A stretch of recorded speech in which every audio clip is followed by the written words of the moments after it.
पांचवा है और पैसों का इस्तेमाल अपनी सुरक्षा के लिए करनी चाहिए। पैसों से सुरक्षा यानी बीमा। बीमा इंश्योरेंस किसी कंपनी के साथ आप एक करार करते हैं जिसके अनुसार यदि आपके जीवन में कुछ घटित हो तो वह आपको आर्थिक सुरक्षा प्रदान करता है। प्रीमियम इस सुरक्षा आवरण को प्राप्त करने आप उस कंपनी को मासिक या वार्षिक जो छोटी राशि देते हैं। कवर जिस उद्देश्य के लिए आपने बीमा लिया उसके लिए आवश्यकता पड़ने पर मिलने वाला अधिकतम राशि। इंश्योरेंस के प्रकार मोटे मोटे 3 प्रकार होते हैं: स्वास्थ्य बीमा, जीवन बीमा और आपात निधि। स्वास्थ्य बीमा हेल्थ इंश्योरेंस जितनी कम उम्र में लेंगे उतना ही कम प्रीमियम और ज्यादा कवरेज का लाभ मिलेगा। इंश्योरेंस बीमा क्लेम नहीं करते हैं तो नो क्लेम बोनस मिलता है। आपकी बीमा खारिज हो सकती है अगर कोई पूर्व में रोग होने की स्थिति में। कितने का बीमा ले? बीमा लेने के लिए अस्पताल में भर्ती का दिन और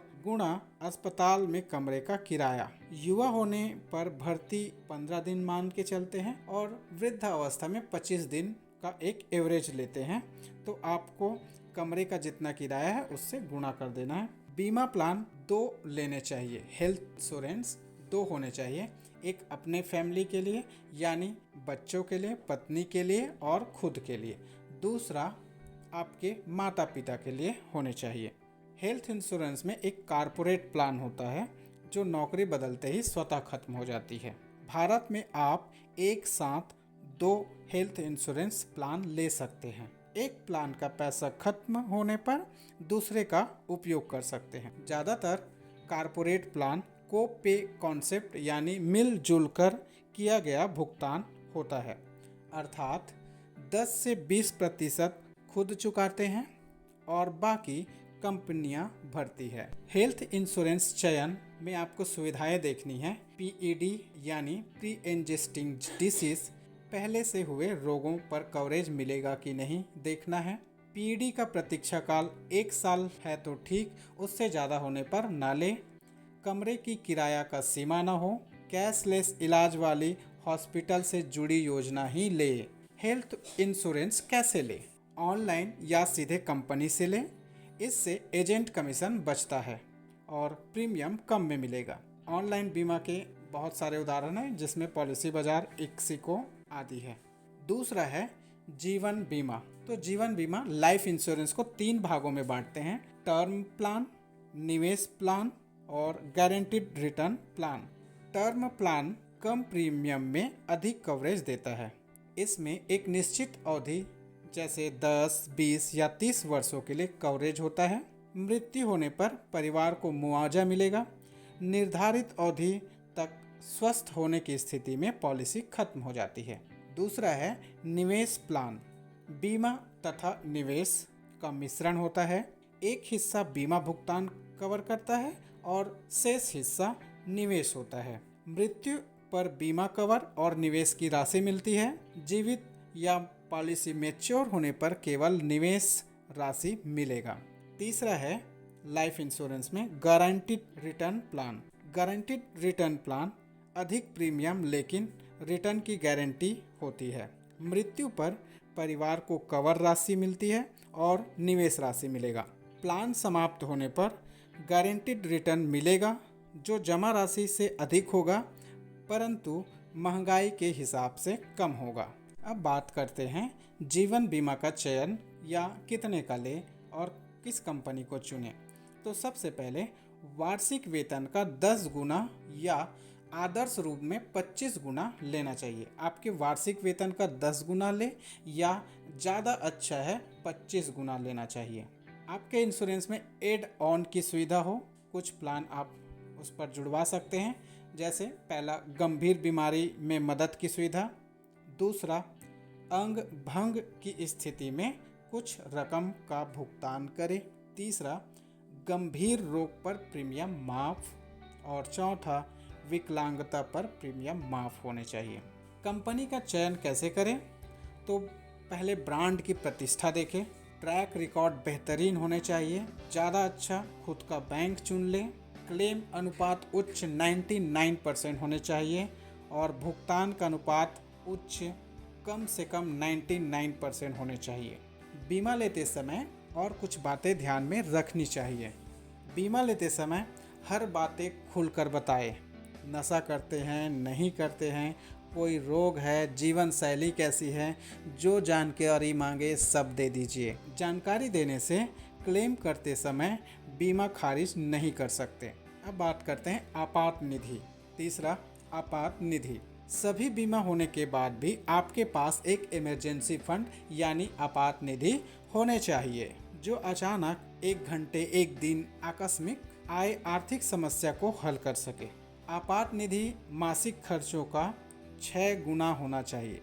उदाहरण, अगर आपके पास मासिक खर्च 20,000 है तो 20 गुना 6 यानी 1,20,000 आपात निधि में होना चाहिए।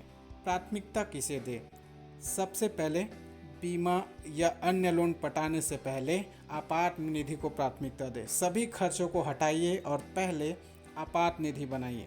चाहे इसके लिए 6 माह लग जाए, साल भर लगे, जितना लग जाए, आपात निधि पहले बनाइए। सवाल है आपात निधि को कैसे रखें? तो आपात निधि को आपको 3 हिस्सों में बांटने हैं। इमरजेंसी फंड को 3 हिस्से में बांटिए। 10% नगद राशि, 20% बैंक में और 70% राशि फिक्स फंड में, जो 24 से 48 घंटे में मिल जाए। अगला टॉपिक है बल्कि मैं चाहता हूं कि पैसों में इजाफा करूं। इस टॉपिक को हम 12 भागों में बांटते हैं, जिसमें पहला है निवेश, दूसरा विभिन्न प्रकार के एसेट, जिसमें पहला एफडी, दूसरा पीपीएफ, तीसरा ईपीएफ, चौथा एनपीएस, पांचवा सोना, छठवा कारपोरेट बॉन्ड, आठवां रियल एस्टेट, 9 म्यूचुअल फंड, जिसमें equity, large cap, medium cap और स्मॉल कैप को लेंगे। 10वें नंबर पर बैलेंस या हाइब्रिड म्यूचुअल फंड। इतना इन टॉपिकों को इसमें कवर करेंगे। तो चलिए शुरू करते हैं। पैसा बढ़ने में मुख्य भूमिका निभाती है 3 चीजें। पहला चक्रवृद्धि ब्याज, दूसरा समय और तीसरा निवेश। अमीर बनने का तरीका सही समय में अर्थात कम उम्र में निवेश जांच परख कर ठोक बजा कर करने पर चक्रवृद्धि ब्याज अपना जादुई कारनामा दिखाता है और आपको मिलती है आर्थिक आजादी। निवेश का अर्थ है धीरे धीरे सीढ़ी चढ़ना, समय के साथ संपत्ति निर्माण करना। वास्तव में यह महत्वपूर्ण नहीं होता कि आपने कितना पैसा निवेश किया है, बल्कि यह है कि आपने निवेश करना कब शुरू किया है। कब मतलब समय। लोग कहते हैं निवेश जोखिम है। वास्तव में किसी चीज को बिना जाने करना तो जोखिम ही है। हर चीज में जोखिम है। जैसे एफडी को फिक्स डिपॉजिट को ले लेते हैं, जिसमें महंगाई के हिसाब से मूल्य में कमी आना एक जोखिम ही है। सबसे बड़ा जोखिम है जोखिम ना उठाना, और बचत करना अच्छी बात है, पर निवेश के बिना बेईमानी है। इस बात को समझिए। हर अच्छा निवेशक एक समय नौसिखिया ही होता है, तो प्रारंभ आपको करने ही पड़ेंगे। चक्रवृद्धि ब्याज। जल्दी निवेश का अर्थ चक्रवृद्धि ब्याज का ज्यादा से ज्यादा प्रभाव पड़े और मूलधन से ब्याज, फिर मिश्र धन पर ब्याज मिले। यहाँ मैं आपको बता दूं, मिश्र धन का मतलब होता है मूलधन और ब्याज को मिलाकर जो राशि बनती है उसे मिश्र धन कहते हैं। चक्रवृद्धि ब्याज और समय के जादू को, जिससे हम चक्रवृद्धि ब्याज के जादू को समझते हैं। एक सारणी दिया है, प्रथम वर्ष, द्वितीय वर्ष, तृतीय वर्ष और इस प्रकार 3 वर्षों में कमाई। रुपये, नीचे तालिका में रुपये, ब्याज दर,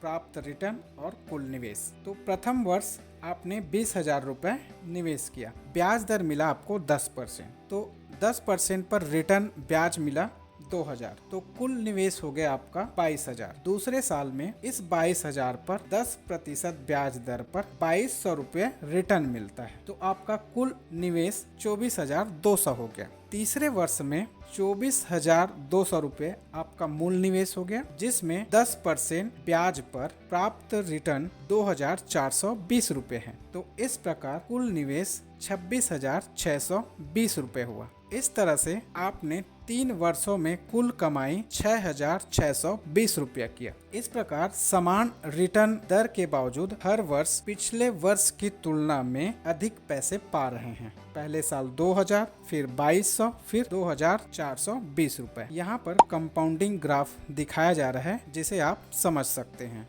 समय। निवेश के लिए जितना अधिक समय उतना ही चक्रवृद्धि ब्याज का फायदा होगा। 20 की दहाई 20 की उम्र में निवेश के लिए सबसे अच्छा समय माना जाता है। कुछ लोग कहेंगे कि 20 की उम्र में तो कॉलेज में होते हैं, क्या ही निवेश करें। मेरे भाई, अपने बच्चों के लिए 20 की उम्र में निवेश करो, उनको करोड़पति बनाएं। अगर ज्यादा उम्र में हैं तो खुद के लिए जितना हो सके उतना निवेश करें। एक चार्ट से समझते हैं। दो दोस्त की कहानी है। मासिक बचत आय का, जिसमें आय का 20%, निवेश प्रारंभ उम्र और वार्षिक रिटर्न, वेतन वार्षिक, 45 वर्ष बाद निवेश की राशि। नीचे तालिका में समय, एक पहला दोस्त और दूसरा दोस्त। एक दोस्त आय का 20%, 10,000 रुपये 25 वर्ष के लिए 25 वर्ष में निवेश प्रारंभ करता है। 12% वार्षिक रिटर्न पर वार्षिक वेतन है 6 लाख। 45 वर्ष बाद निवेश होता है 1 करोड़। वहीं एक दूसरा दोस्त आय का 20% यानी 30,000 रुपये निवेश करता है। निवेश आरंभ की उम्र है 35 वर्ष। पहले दोस्त ने 25 की आयु में निवेश प्रारंभ किया और दूसरे दोस्त ने 35 की उम्र में। वार्षिक रिटर्न दोनों का 12% है। वार्षिक वेतन दूसरे दोस्त का 12 लाख है। 45 वर्ष बाद निवेश 70 लाख हुआ।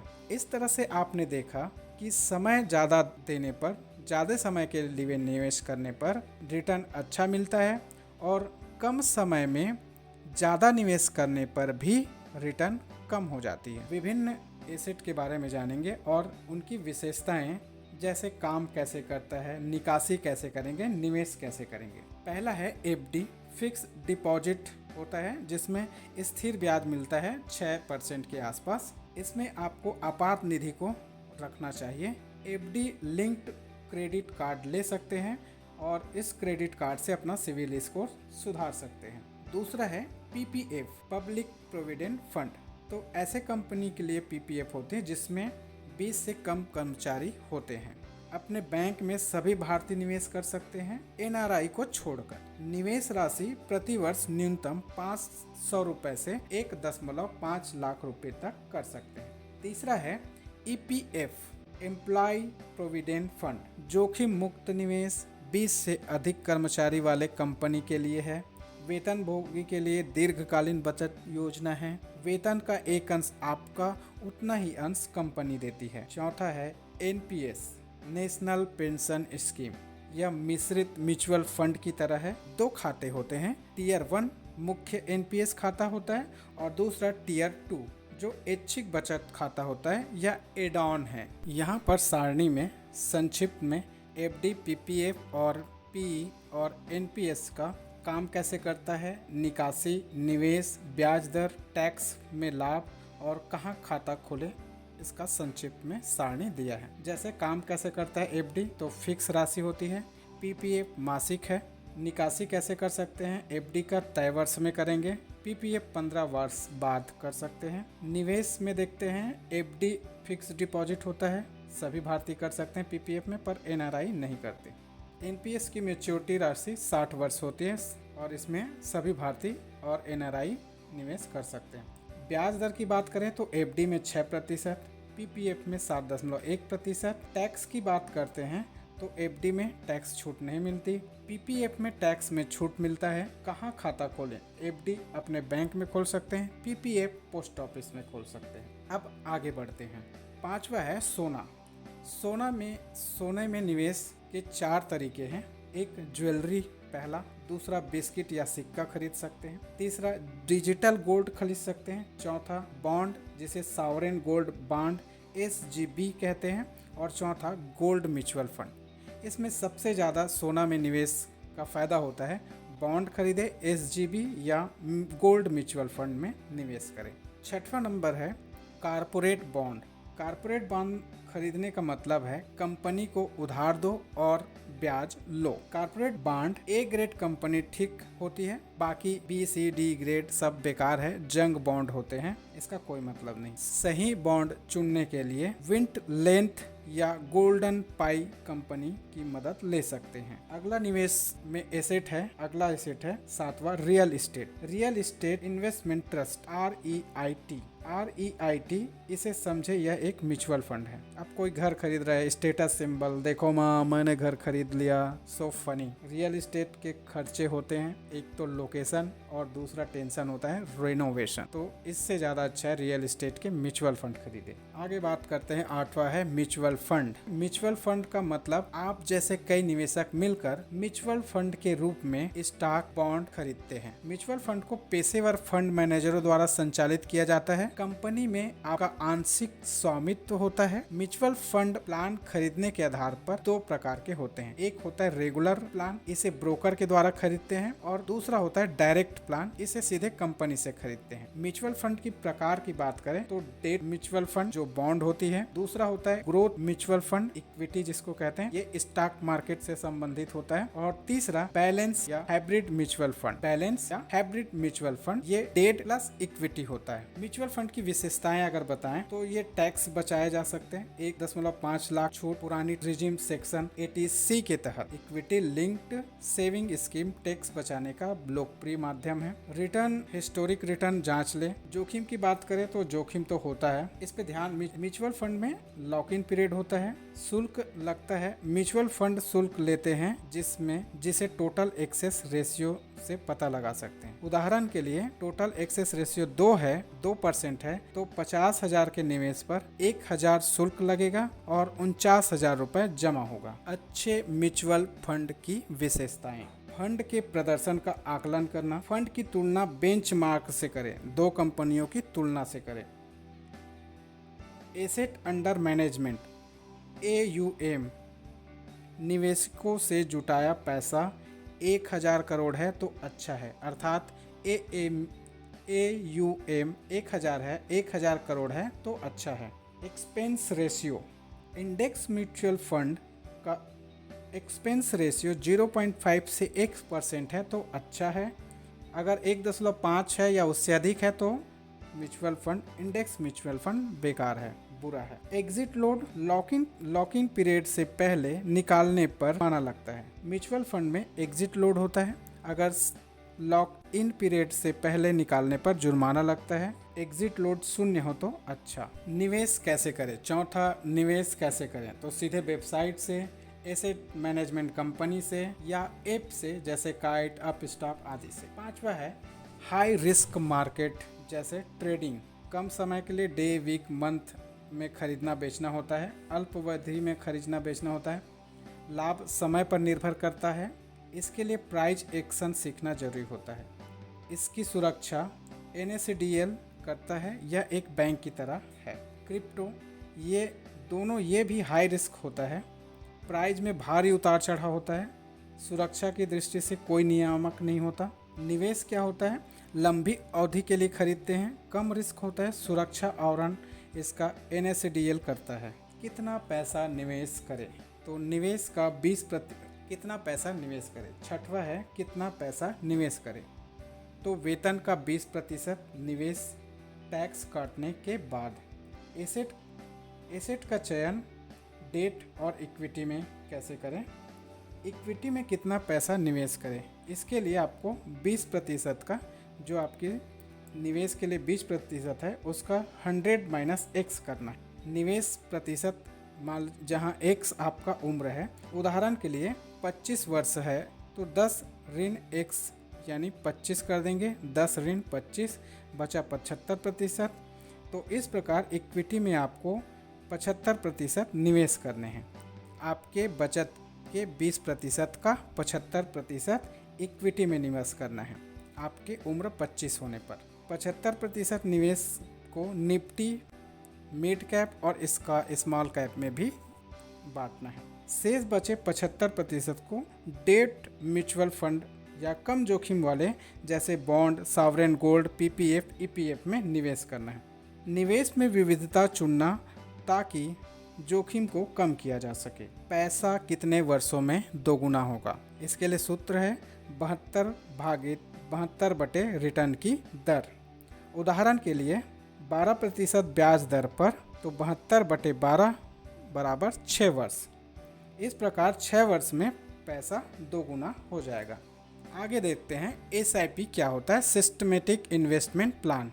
SIP यह एक स्कीम है, EMI की तरह खुद को भुगतान करते हैं। प्रति माह तय राशि कट कर आपके म्यूचुअल फंड अकाउंट में जमा हो जाता है। SIP द्वारा हर महीने एक निश्चित भाव पर यूनिट खरीदते हैं, किसी माह भाव कम पर, किसी माह अधिक पर कम व ज़्यादा यूनिट खरीदते हैं।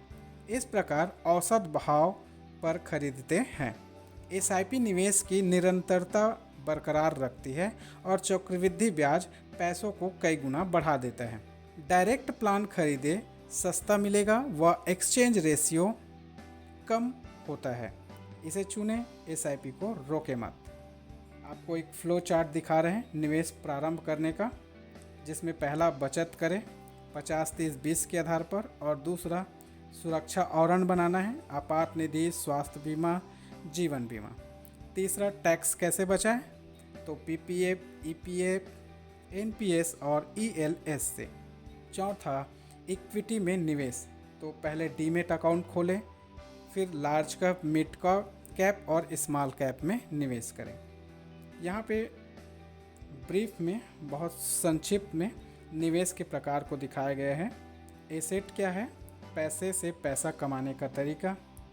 निवेश के प्रकार में पहला FD, दूसरा PPF, तीसरा EPF, चौथा NPS, पांचवा सोना, ज्वेलरी, सिक्का, बिस्किट, सॉवरेन गोल्ड बॉन्ड, सातवां कॉर्पोरेट बॉन्ड, आठवां real estate REIT, 9 mutual fund जिसमें डेट म्यूचुअल फंड, बॉन्ड, दूसरा ग्रोथ या equity mutual fund, stock market listed company जिसमें लार्ज कैप, मिड कैप और स्मॉल कैप होती हैं। 10वां है बैलेंस या हाइब्रिड म्यूचुअल फंड, ये डेट प्लस इक्विटी फंड होता है। धन्यवाद।